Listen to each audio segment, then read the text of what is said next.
लेकर दक्षिण, कन्याकुमारी से लेकर कश्मीर, गुजरात से लेकर के पश्चिम बंगाल तक बहुजन समाज पार्टी का राज आने वाला है साथी। आज कुछ बहरूपिया बोलते हैं, बहुत से बहरूपिया बोलते हैं, मैं किसी के नाम नहीं ले रहा हूं, जो कांग्रेस से पैसा लेते हैं, सपाइयों से पैसा लेते हैं, बीजेपी वालों से पैसा लेते हैं और एक काम करते हैं कि बाबा साहब का नाम लेके बाबा साहब को खंजर भोंक दो, मानवर साहब का नाम लेके मानवर साहब के मिशन को खंजर भोंक दो।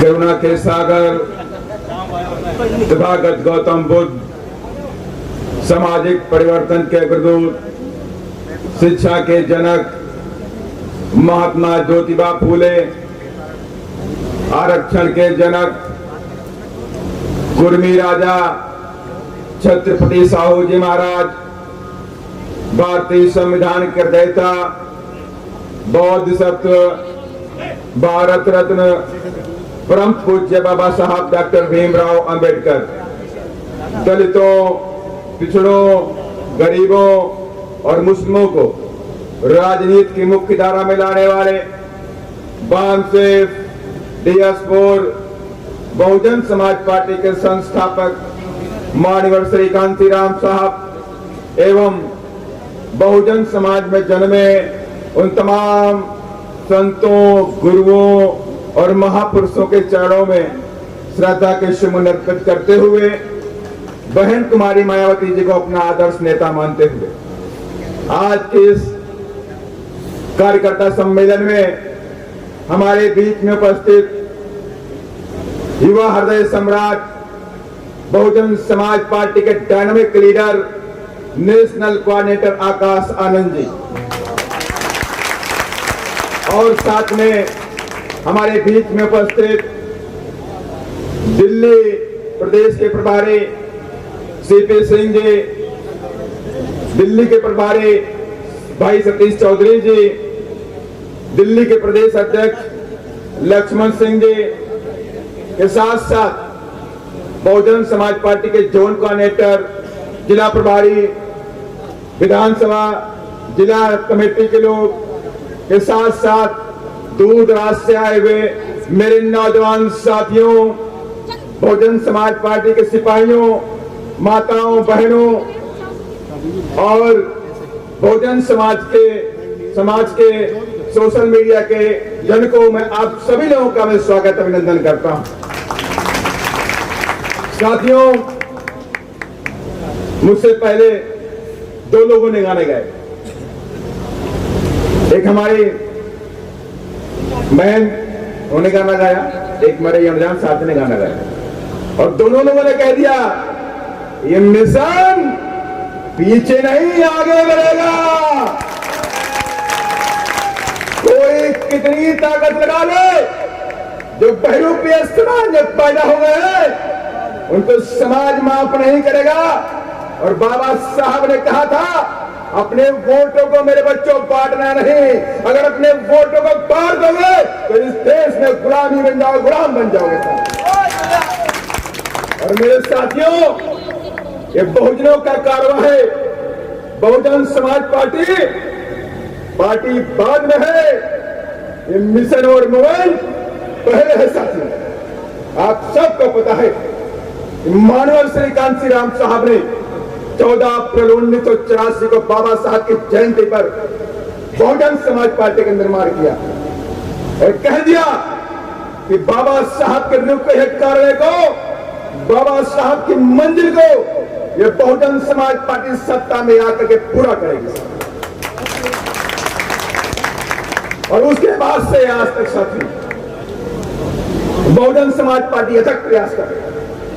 और आप सबके नजर में भी है कि उत्तर प्रदेश में माननीय बहन जी 4 बार मुख्यमंत्री बने तो बाबा साहब के रूपरेखा कार्य को ही पूरा किया, चाहे वो शिक्षा का क्षेत्र हो, चाहे वो रोजगार का क्षेत्र हो, हर क्षेत्र में बहुजन समाज के लोगों को भागीदारी मिले, बहुजन समाज के लोगों को मान सम्मान इस देश में मिला। आप सबको पता है, मैं आपको बता नहीं रहा, लेकिन मैं आपको आगाह भी करना चाहता हूं जो बहुजन समाज पार्टी की आज ताकत पूरे देश में बढ़ रही है और आप लोग सोशल मीडिया से जुड़े हुए हैं और कल आपने भी दक्षिण की भी ताकत देख ली साथियों, दक्षिण की भी ताकत देखी है साथियों। उत्तर से लेकर दक्षिण, कन्याकुमारी से लेकर कश्मीर, गुजरात से लेकर के पश्चिम बंगाल तक बहुजन समाज पार्टी का राज आने वाला है साथियों। और इसके लिए साथी मैं आपसे कहना चाहता हूं 2022 से लेकर के 2025 ये बहुजन समाज के लोगों का महासंग्राम होने वाला है। इस सत्ता का महासंग्राम है साथियों। अगर आप ये सत्ता का महासंग्राम जीत गए तो आने वाली जनरेशन आपके देश में राज करेंगी, इस देश में मान सम्मान के साथ में रहेंगी।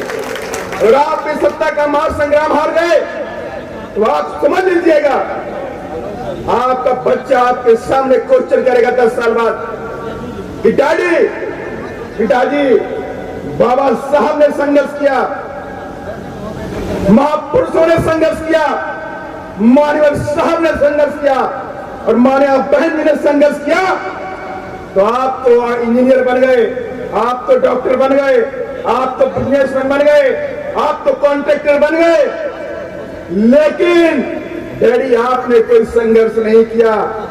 अगर आपने संघर्ष किया होता तो कम से कम हम गुलाम नहीं बनते सर। और उस वक्त आपकी आंखों में सिर्फ पछतावा और आंसू के सिवा कुछ नहीं होगा। माया बहन जी हम लोगों से कहती है आप जो काम कर रहे हैं मिशन मूवमेंट में, या आप अपने लिए काम नहीं कर रहे हैं या आने वाली जनरेशन के लिए काम कर रहे हैं। आप जो आज पौधा लगाएंगे उससे फल की चेष्टा आप मत करिए।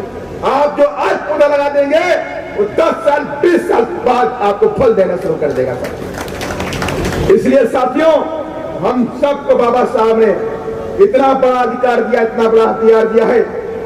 हमें वोट का अधिकार दिया बाबा साहब ने, और बाबा साहब ने जब हमें वोट का अधिकार दिया तो वोट का अधिकार हमें इसलिए नहीं दिया था कि हम अपने वोटों का गलत इस्तेमाल कर दें, अपने वोटों को 500 रुपए में कहीं दारू की बोतल में, कहीं पायल में, साड़ी में, बिरयानी में बेच दें। बाबा साहब ने हमें वोट का अधिकार दिया, और जिस दिन वोट का अधिकार बाबा साहब ने हमको दिया और उनके साथ रहने वाले सोहनलाल शास्त्री जी का लिखना है कि मैं अचंभित था कि बाबा साहब अपने रूम में गए और मंद मंद मुस्कुरा रहे थे। बाबा साहब के चेहरे पे मैंने 25 सालों में कभी भी हंसी नहीं देखी थी, मुस्कुराहट नहीं देखी थी। और मेरे जितने भी साथी यहाँ बैठे हुए हैं, मैं चैलेंज के साथ में कहता हूँ ये सोशल मीडिया का जमाना है। आप लोग गूगल में सर्च करो, कहीं बाबा साहब की एक भी मुस्कुराती हुई फोटो मिल जाए साथियों। कहीं भी आपको मुस्कुराती हुई बाबा साहब की फोटो नहीं मिलेगी। लेकिन बाबा साहब उस दिन मुस्कुरा रहे थे और बाबा साहब से उन्होंने पूछा, बाबा साहब आज ऐसा क्या हो गया कि आप, मैं 25 सालों से आपके साथ में रहता हूं, आपके चेहरे पे मुस्कुराहट कैसी है? तो बाबा साहब ने एक वक्त कहा कि आज मैंने रानी के पेट का सब पकाया आपको देखिए। अब इस देश का जो राजा पैदा होगा वो गोद से पैदा होगा, ना कि रानी के।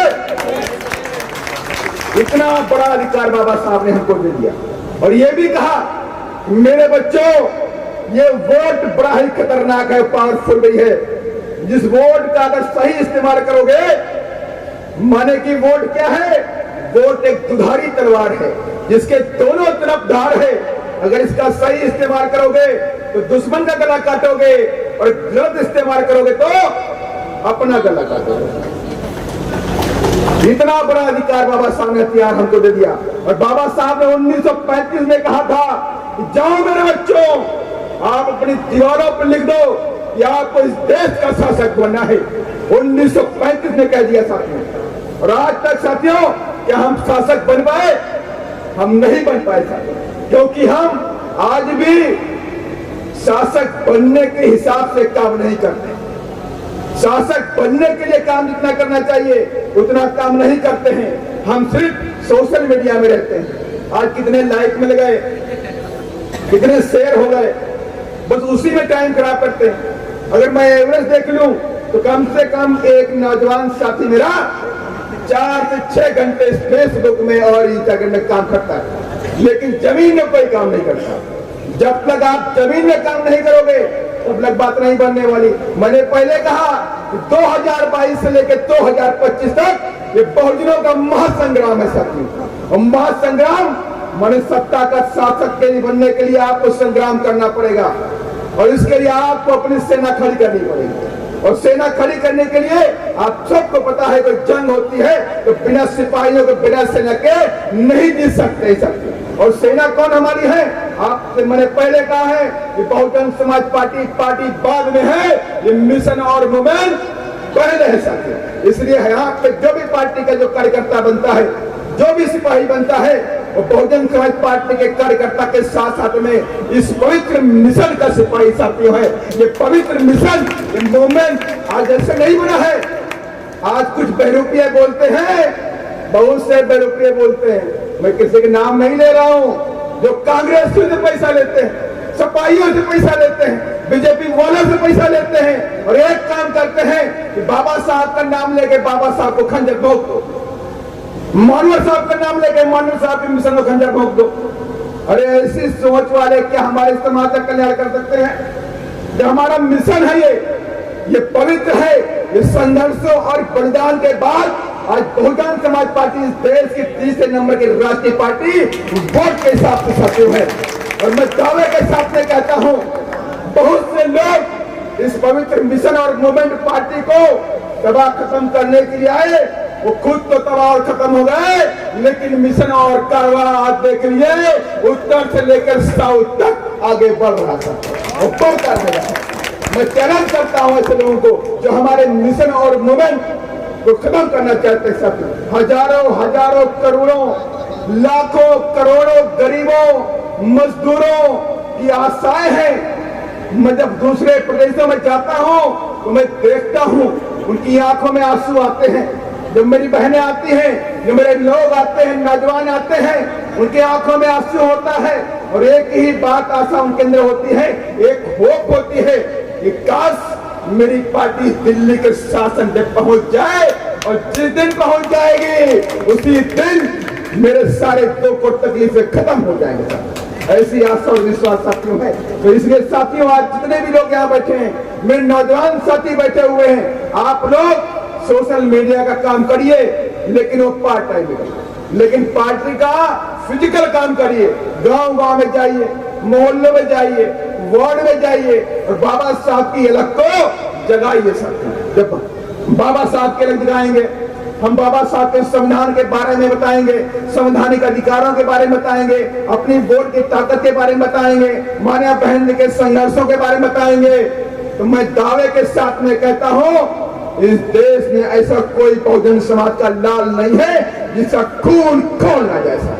हर वक्त का खून खोलेगा और जिसका खून खोलेगा वही आपके मूवमेंट का और मिशन का सच्चा सिपाही होगा और जिसका खून ठंडा है वो हमारे मिशन और मूवमेंट के लिए बेकार है साथियों। इसलिए साथियों, मैं आप सबसे आग्रह करता हूं कि आप सब लोगों को सत्ता के महासंग्राम को जीतना पड़ेगा, क्योंकि आप सबके आशीर्वाद से, मान्या बहन जी के आशीर्वाद से, मान्या बहन जी ने मुझे राज्यसभा भेजा और राज्यसभा में पहुंचा तो मैं आज भी देखता हूं कि किस तरह से बहुजन समाज के लोगों के अधिकारों का हनन किया जा रहा है, किस तरह से बहुजन समाज के लोगों के अधिकार खत्म किए जा रहे हैं। जो अधिकार बाबा साहब ने हमको संविधान में दिए हैं, उन संवैधानिक अधिकारों को इस केंद्र में बैठी सरकार जो पहले कांग्रेस की थी और आज भारतीय जनता पार्टी की है, ये दोनों सरकारें हमारे संवैधानिक अधिकारों को खत्म करना चाहती है और ये धीमे धीमे खत्म भी कर रहे हैं। वो आप सब देख लीजिए, अभी भी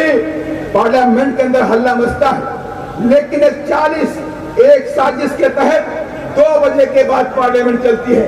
2 से 5 के बीच में जो बहुजनों के जनहित में जो अधिकार बाबा साहब ने बना दिए हैं, उनके खिलाफ बिल लाए जाते हैं और बिलों को पास किया जाता है और जिसमें कांग्रेस भी शामिल है, बाकी दूसरी पार्टियां भी शामिल चाहती हूँ, वो बीजेपी के साथ मिली हुई है।